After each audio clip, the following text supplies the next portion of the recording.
നിങ്ങളുടെ favourite shows ഇനി ഒരിക്കലും മിസ്സാവില്ല. ഇപ്പോൾ C5 കാണും നിങ്ങളുടെ ഫേവറേറ്റ് ഷോസ് തികച്ചും സൗജന്യമായി.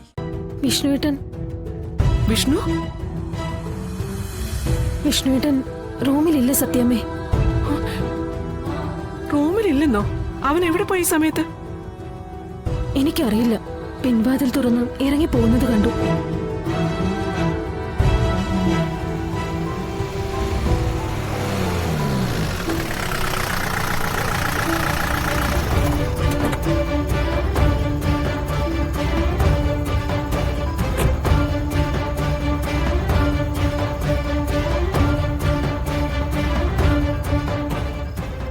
നിന്നോട് ഞാൻ പറഞ്ഞതല്ലേ.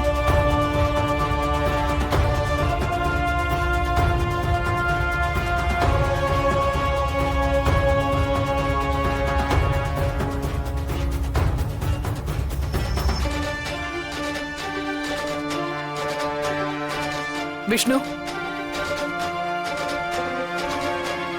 എവിടെ പോയിരുന്നു നീ? ഞാൻ ഒന്ന് കാറ്റുകൊള്ളാൻ രാത്രി ഈ സമയത്തോ?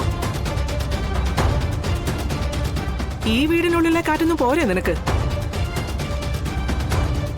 ശരി, എവിടെ എന്റെ മോൻ കാറ്റുകൊള്ളാൻ വേണ്ടി ഇറങ്ങി പോയത്? ഞാനിവിടെ മുറ്റത്തുണ്ടായിരുന്നു. സത്യം പറയടാ, ശാലിനെ കാണാൻ വേണ്ടി പോയതല്ലേ നീ?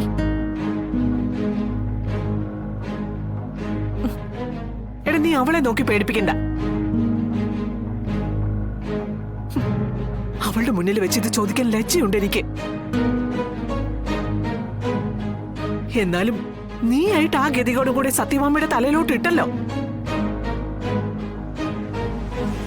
എന്റെ അമ്മയ്ക്ക് എന്താ? സത്യം പറയടാ. ഞാൻ എടാ, അല്ലാന്നുണ്ടെങ്കി എന്റെ തലയെ കൈ വെച്ച് സത്യം ചെയ്യുന്നീ.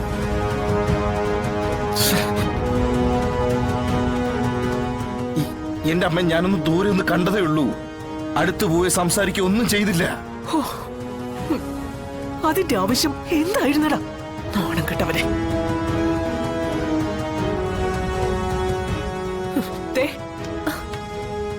ദേ നിൽക്കുന്നു നീ താലി കെട്ടിയ ഭാര്യ. ഇവളിവിടെ നിർത്തിയിട്ട് നീ പാതിരാത്രി അവളെ കാണാൻ പോയിരിക്കുന്നു അല്ലേ?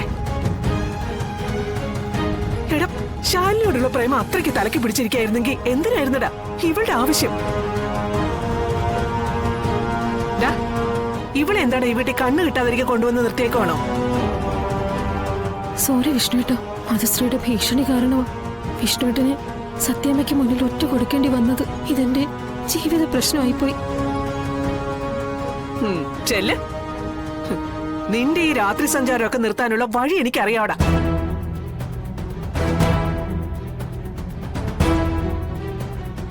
ചെല്ല്. പോടാ. ഡൗൺലോഡ് ചെയ്യൂ C5 ആപ്പ്. കാണൂ എല്ലാ എപ്പിസോഡുകളും സൗജന്യമായി.